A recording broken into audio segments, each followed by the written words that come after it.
So the Polish government recently announced they're making major changes to the assistance that has been provided to Ukrainian refugees since the Russian invasion of Ukraine in February of 2022. This is creating difficult situations for Ukrainians and difficult conversations in Poland and across Europe about how to deal with a situation that is entering its fifth year with no end in sight. So let's take a look at what changes are being made and who is affected most.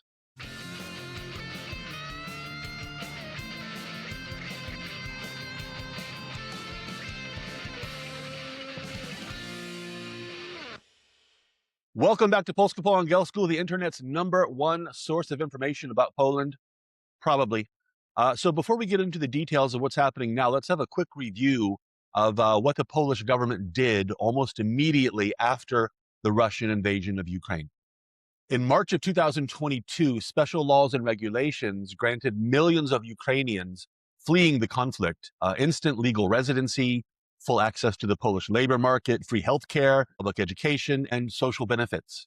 Apart from giving the Ukrainians keys to their own homes, Poland provided everything they needed under these extreme circumstances. And if you were here in Poland at the time, you probably remember that the reaction among regular people, just privately, was very spontaneous and generous as well. I remember how all supermarkets here had a huge box, or maybe boxes, where you could buy things and donate them, and the supermarkets would then get those donated goods to Ukrainians locally so they could have things, obviously food items, stuff like that, supplies for babies, and so on.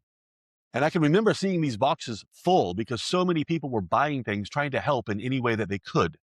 I always thought it was kind of weird that the supermarkets seemed to be benefiting the most, but whatever. Hey everybody, a quick interruption here to ask that you subscribe to this channel so I can tell my wife that I have a real job. Thanks for that, and thanks for watching.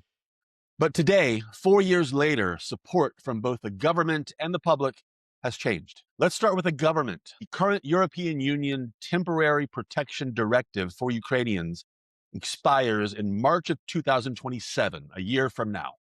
The EU directive provided broad guidance for what it wanted to accomplish, but individual nations were given a lot of authority to determine the details of how the directive was implemented. In the last few weeks, governments across Europe have announced changes, reductions in the kind and amount of help that will now be given to Ukrainians covered under the agreement.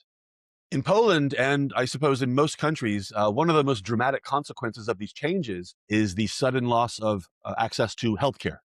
Remember that under the original special act, Ukrainians were granted the same access to the healthcare system that everybody here has. Now, with many people losing this status, a lot of Ukrainian cancer patients, oncology patients, are finding themselves cut off from the life-saving treatments and chemotherapies and surgeries that they need. Activists and patient advocacy groups have issued urgent appeals to the government to try to change the status or make some kind of provision to allow care for these patients to go on. The government has responded by noting that refugees who are legally employed still have access to medical coverage through their social insurance payments. But this answer ignores the reality that the most seriously ill of these cancer patients are not able to work. We've also learned that flaws in the border control system sometimes mean that a Ukrainian legally living in Poland with refugee status, if they leave the country, even for just a few days, and come back, the system can strip them of their status, forcing them into a lengthy and difficult bureaucratic battle to get their status back, during which time they can, again, lose access to the treatment that they need. There are other changes that reduce government spending on Ukrainian refugees with protected status. Ukrainians were given eligibility for Poland's child payment system, originally called 500 plus, but now called 800 plus. It's a monthly payment you get for each child you have under the age of 18. Now, this was controversial from the start because opinion here was already divided over giving money to Polish kids from Polish families, much less new arrivals who had never contributed anything to the system.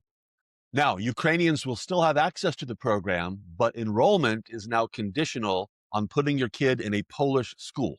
Because until now, Ukrainian children were allowed to study remotely under the Ukrainian curriculum. So you had a situation where Ukrainian kids and Ukrainian families were staying at home, attending Ukrainian school virtually and getting payments from the Polish taxpayer.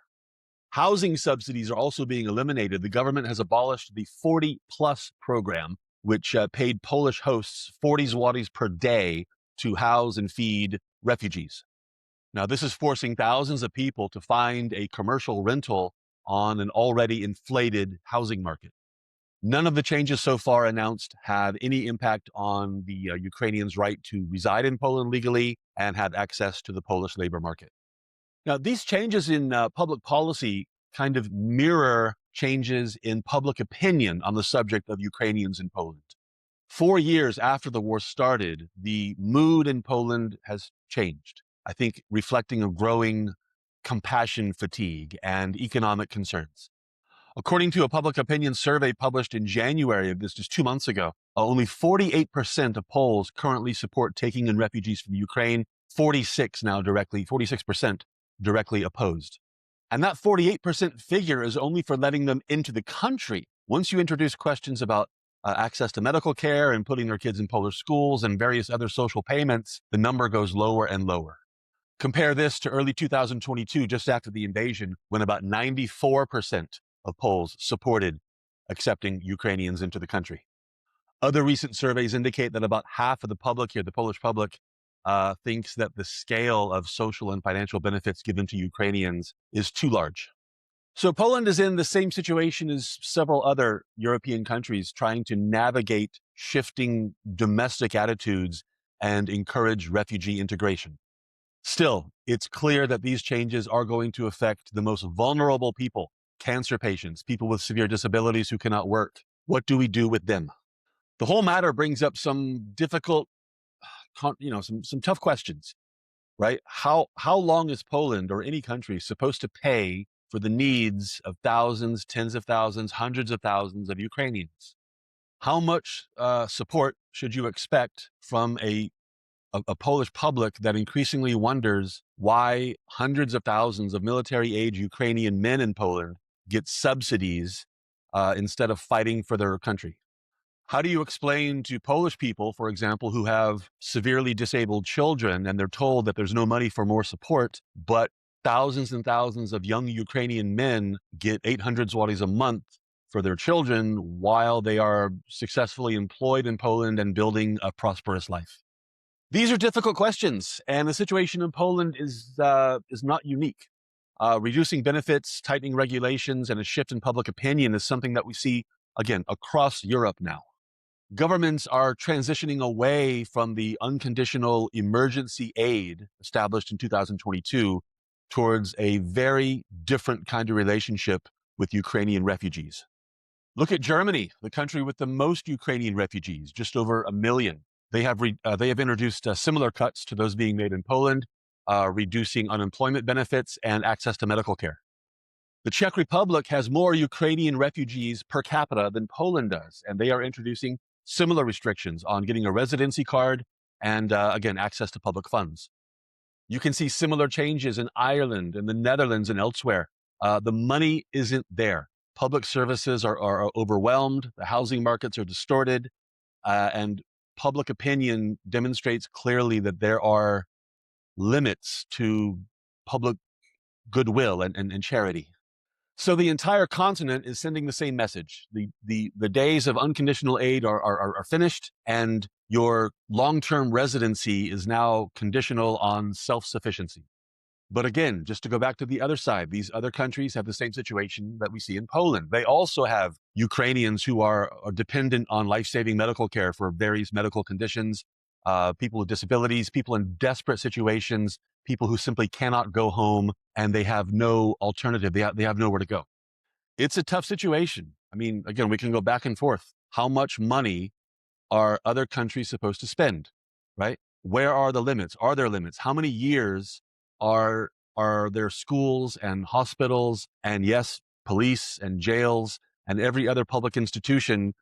How long are they supposed to be overworked by the presence of hundreds of thousands of extra people? More than 50% of Ukrainians are still unemployed after 4 years in Germany. The number in Poland is about 30%. Again, how long is any country supposed to pay for that? It's a messy subject. Very, very messy. Look at Germany. You might be wondering the same thing I was wondering. Germany voluntarily imported millions of people from Syria, supposedly from Syria, and elsewhere. And today, 10 years later, about 40% of them are unemployed. So why the current severe restrictions on Ukrainians, Europeans fleeing a war much closer to Germany than Syria is? It's complicated. Anyway, if you have a solution, let me know in the comments. Maybe you can solve the world's problems. Who knows? So that's our look at Ukrainians in Poland and their changing situation around the government aid they receive. While you're here, take a look at one of these other videos from Polska Poland Girls School. Please like and subscribe. Thanks for watching, everybody, and we'll see you next time.